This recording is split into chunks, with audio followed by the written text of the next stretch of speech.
prévu que nous soyons là ce matin. Nous vous aimons dans les bénis et précieux nom de Jésus, celui qui règne dans les cieux, sur la terre et sous la terre. Nous pouvons l'acclamer très très fort. Il est vivant et il est glorieux. Alléluia. Amen. J'ai fait un constat d'entrée de jeu, c'est que l'Église, aujourd'hui, passe beaucoup de temps de connaître les stratégies des puissances des ténèbres, les recherches du monde des pandémoniums, ce qui n'est pas contre à la parole de Dieu, parce que la Bible dit que nous ne devons pas laisser le diable prendre l'avantage sur nous, car nous ne sommes pas ignorants de ses desseins. Donc ça vaut la peine que l'Église cherche à connaître les desseins du diable et ne pas lui laisser l'avantage sur nous. Mais j'ai une grande préoccupation de plus en plus quand j'observe l'Église.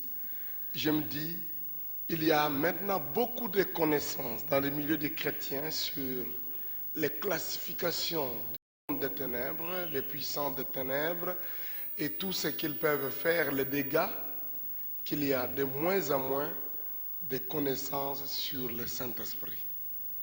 Et c'est un vrai problème. Franchement, je dois dire, c'est un vrai problème. L'apôtre Paul disait, frères, je ne veux pas que vous soyez dans l'ignorance en ce qui concerne les dons spirituels. Je me rends compte que si l'apôtre Paul s'est levé aujourd'hui, il entrait dans certains milieux, je sais que ce n'est pas un logos vraiment, mais il entrait dans certains milieux, il posait la question, avez-vous reçu le Saint-Esprit lorsque vous aviez cru, comme il a posé aux frères d'Éphèse? Ils ne vont pas dire qu'ils n'ont jamais entendu parler qu'il y a un Saint-Esprit, sauf qu'ils vont répondre d'une façon très vague sur le Saint-Esprit dont ils ont entendu parler. Alors là, ça devient un problème. Là, ça devient un problème. Mais je loue Dieu, quand je regarde la réaction de Paul, il les a enseignés, il les a parlé du Saint-Esprit, et ces gens-là crurent, furent baptisés. Et la Bible dit que le Saint-Esprit se manifesta parce qu'il parlait en langue et il prophétisait. Donc il y avait des évidences claires que le Saint-Esprit dont parlait Paul n'était pas une certaine philosophie, mais c'était une réalité que les gens pouvaient vivre. Et Paul, quand il voulait se séparer des anciens d'Éphèse, il a dit, il pouvait dire maintenant que je ne vous ai rien caché, je vous ai tout enseigné sur le conseil de Dieu. Donc je me dis que c'était une grande préoccupation de l'apôtre Paul de parler du Saint-Esprit, de parler de l'onction de Dieu. En fait, il a semblé dire même que quand il est allé à Corinthe, il n'avait pas besoin d'avoir un langage persuasif de la sagesse humaine, mais il voulait absolument s'assurer, prêchant Christ crucifié, que sa prédication soit la démonstration de l'esprit et de puissance. Alléluia. Et avez-vous constaté que parmi les dernières choses dans le testament de Christ, en ce jour-là où il était avec eux autour de la table, lorsque les traîtres qui, après avoir mangé du pain comme nous en avons mangé ce matin, a quitté la salle, il leur a parlé des choses sérieuses. C'est des choses sérieuses dont on parle ce matin. Il vous est avantagé que je m'en aille. Car si je m'en vais, je prierai le Père et il nous enverra un autre consolateur. Alléluia. Un autre consolateur. Je voudrais que nous lisions ce texte dans Jean chapitre 14. C'est une ambiance, en fait, une atmosphère grave. C'est un moment où il devait partir. Et Jean 14, je disais, donc à partir du verset, nous lisons carrément les versets 16 et 17.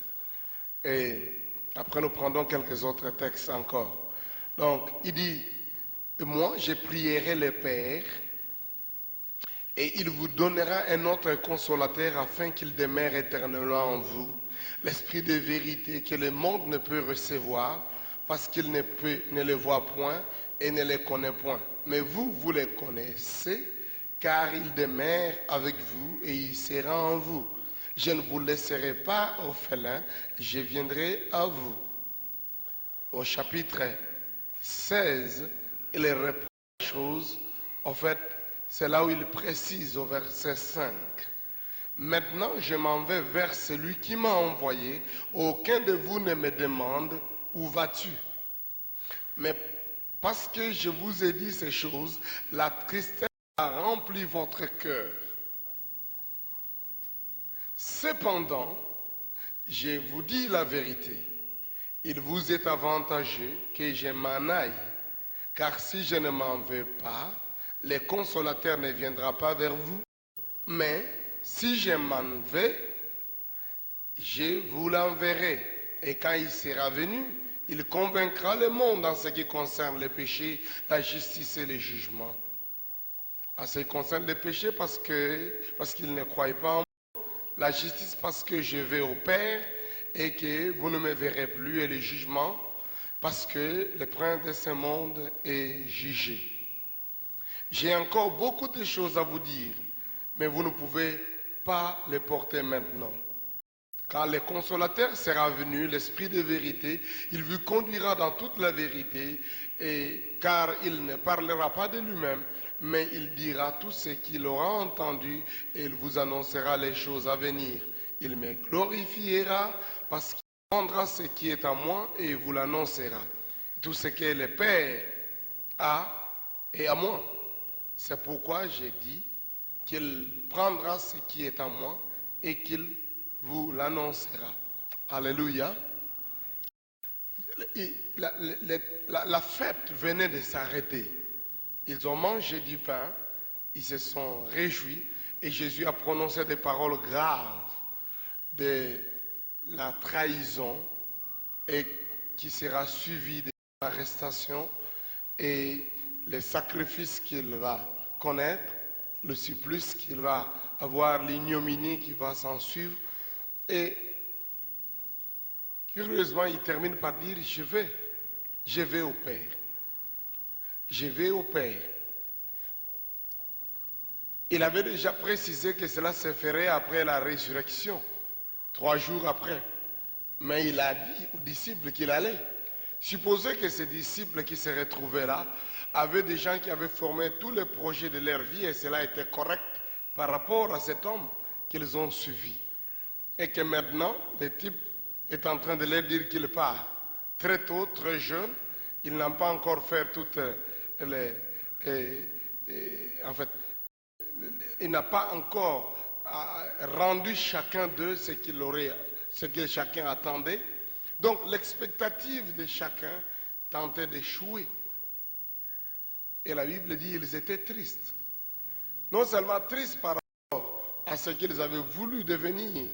Probablement, ils le voyaient un roi qui viendrait prendre les royaumes et annuler, écraser les pouvoirs d'Hérode, de Pilate. Bref, Rome qui dominait sur eux et les Diméens qui les avaient des problèmes. Ils étaient sûrs que cet homme avait la capacité de se proclamer roi et de faire un bon gouvernement. Mais maintenant, ils ne peuvent pas voir ça. Mais maintenant, une autre chose qui les concernait, c'est qu'ils savaient qu'ils rencontraient des problèmes avec lui. Mais il était là pour résoudre. Lorsqu'ils avaient faim, ils multipliaient les pains. Maintenant qu'il dit qu'il s'en va, qu'est-ce qui va se passer? Ce type, nous l'avons présenté auprès des autres, qu'il donne la solution à tous les problèmes. Et qu'est-ce que nous allons devenir de cette foule?